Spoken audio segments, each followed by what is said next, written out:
So Takeoff. I'm sure you guys know who Takeoff is. He's a part of the Migos. There's three of them. There's Offset, Takeoff, and Quavo. And unfortunately, due to human error, he ended up passing on. And it was over a dice game, which is crazy to think about, honestly. And I kind of want to like talk about like the whole situation. So first off, I kind of want to talk about the guy who uploaded it. The guy who uploaded it, absolutely insane that he uploaded it. I really can't believe that somebody will upload it and really wouldn't consider the consequences of uploading a video like that. And for some of you guys, if you guys really want to know what some of the consequences is, there's two of them that I can think of. The first one is that now the family and the brothers and sisters are now gonna have to see that whenever they come across it online. And second, they'll take that video and they'll send it to the family members. They'll send it just because they want to torment them. That's something that a lot of people don't really think about. You know, like I watch a couple of people talking about that, and nobody really mentioned about the consequences that that could arise from posting a video like that. That's the first one that comes to mind, that like there's gonna be people out there who are evil trolls and they're gonna take that video and send it to their family members just because they want to torment them. I saw a video of Gilly the Kid. I think he sums it up better than anybody could. Why every time something happened to a rapper or an athlete or an entertainer or anybody of color, the first thing you niggas do is pull your fucking phones out and start recording and post that shit on the internet, man? You niggas is clowns for that shit, man. Y'all niggas is clowns for that shit, man. The last image a motherfucker wanna see is they peoples laying on the ground bleeding the fuck out, man. Niggas be having mamas, kids, grandmamas, uncles, aunties. That's some dumb shit, man. But the first thing y'all niggas do is pull your phone out. Ooh, look at such and such. Man, that shit ain't cool, man. For real, man. You niggas, that nigga just lost his life, and you niggas is trying to get likes. Tell me how that shit add up, man. You niggas, all you blog sites, y'all niggas is out of pocket, man. Y'all niggas be trying to get clickbait. You niggas is suckers, man. That man laying on the ground, he bleeding out, and niggas recording it and posting that shit on the internet, man. Y'all niggas is clowns for that shit. I'm telling you, man. This the reason why I be hating niggas, man. I'm telling you, man. It just be us. I be hating niggas, man. Shout out to fucking Takeoff, man. Rest in peace, man. Shout out to his family, man. We send our condolences to y'all for $1 million worth of game, man. Shout out to QC. Shout out to P. Shout out to Coach, the Migos, everybody, man. Hold y'all head, man. But y'all niggas gotta stop that shit, man. That shit is not cool, man. Rest in peace, man. Takeoff, man. Love you, Neff. Yeah, this happens a lot in low income areas. I mean, how many times now? I don't know, in the higher income areas where like both white and Asians, they go to school together. I don't know about those schools, but definitely in low income areas where they have low income schooling, it's always something that arises, and then people have to pull out the phones. How many fights have you witnessed? And then there's always somebody who just has to pull out the phone instead of attempting to go inside and break it up. Because I know that happened a lot to me when I was younger. When I got into a couple of fights when I was younger, there wasn't anybody breaking it up. It's just that's just the way it is when it comes to low income communities. Like, we have this code, and I remember this code very like still ingrained in my head. No snitching, and everything has to be settled by fighting. There was a couple of friends. I don't really hang out with them. I never really were their friends, but like there are some people out there that were just surrounded by me. They were like neighbors, and these kids, they felt like they had to fight over a name. I'm not gonna say the name, but just, you know what, I'm gonna just substitute it with another equally dumb name, which is like, let's just say Dreamer. Okay, both of them were named Dreamer, and they both had to take it out on each other. They both had to fight it out, and then when one person loses, they have to name themselves something else. That was a community I came from. Every single time there was a fight, the teenagers, my so-called friends, they didn't step in and break it up. Nope. They just let it happen. And I remember being in a fight and having this kid on a headlock. And I remember looking at him saying, no, I don't want to hurt this kid, because I don't want to like blind him or do anything. Because just remember, it takes just one punch in the right spot to completely blind the person. I was like, I don't want to do that. I'm going to go ahead and let him go. I let him go, right? I walk back to my circle of friends, and they're all shaking their heads, asking me, why didn't I hit him? Why didn't I continue to fight him? Why didn't I take him down? That's the community you live in. It's just an ingrained program that a lot of people in low income communities have. And this is one of the things that I kind of want to talk about, because the thing is that I know a lot of people say, if you've made it, why do you go back to it? Well, that's because they're programmed to think like that. They come from a neighborhood where they have to prove themselves. They grew up having to live like that. And then when they're adults, people expect them to change. Like, it's not gonna happen. It's just not gonna happen, you know. And the thing is that, like, Takeoff would probably still be here if his mans wasn't holding a gun, didn't have a gun. But because of the neighborhood they come from where they come from, they hold guns, they tote guns around, you know. And some of them have to flex to get the threat away from them or repel them. I also want to talk about something that I found very interesting. We want to talk about, like, all of the rappers that have passed. And believe me when I tell you, there's a lot of rappers that have passed. Okay, so let's go ahead and bring that list up.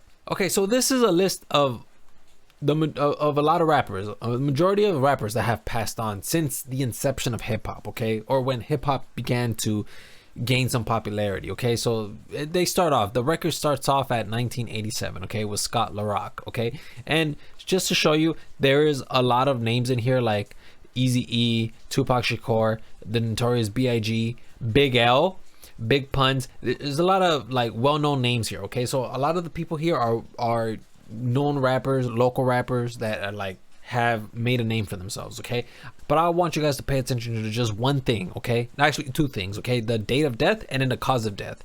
Right now I'm gonna tell you guys, you see this right here, this is the very most frequent and common cause of death. It's homicide. And then the date of death, this is another thing that I want you guys to pay attention to. Okay, you guys ready? Let's go ahead. Okay, so we're starting off at 1987. Okay, I want you guys to see just how big the gap is getting. Not the gap, but like how much more abundant rappers are falling as the years go by. So let's start off. Okay, so look, so 87, now we're in the 90s, right? 96, 2000, that was a short list, right? Let's keep going. So 2003, 2004, 2007, 2010. Now a whole decade has passed and there's still a lot of rappers that are passing on, right? Let's go on and check to see how the other decades are looking. Okay, so 2011, 2013, look at that. There's many more rappers that are passing on. Look at that. Many more rappers, right? And we're gonna stop it right here at Juice WRLD. Okay, so that was a lot of rappers, right? I want to show you guys, starting from 2019 all the way to 2022. I want you guys to see the list of rappers. So let's start off. Okay, so Juice WRLD. Okay, here's Pop Smoke. Look at the 2020 list. 2021 now. Look at that list. And this one's mind blowing. 2022. Look at this 2022 list. Look at that list. All of these rappers have fallen. Look at the cause of death and look at the date of death. All of this. And then just recently Takeoff right here. I also want you guys to see one more thing, okay? Do you guys remember PNB Rock? I'm sure you guys remember PNB Rock, right? Look at this. PNB Rock passed on about a month and a half ago. Look at all these rappers in between PNB Rock and Takeoff. Look at all this. That is a lot of rappers. A lot of rappers that have passed on due to homicide. So the question is, what do we do about this? What can we do about this? One way to start a change is to start influencing the music. This to me seems like it's the music. The reason why so many people are captivated by this lifestyle. It's because of the music. The way it's presented in the music, it's glamorized and romanticized. And people want to be that. And there's a lot of people out there who are aspiring rappers, who want to be rappers, who when they see this lifestyle that is articulated and expressed by a lot of these rappers, they look at that and they say to themselves, you know what, he relates to me. And I know what this lifestyle is like. I want to be this. Which is why a lot of times when they come into this game thinking that they're gangsters and they try to act the hardest they can. And what's crazy is that even though they make it, they still have to prove themselves, and they got to go back into the hood. It's something that a lot of people who are outside of those low income communities, it's something they will never understand, because it's just done differently in those communities.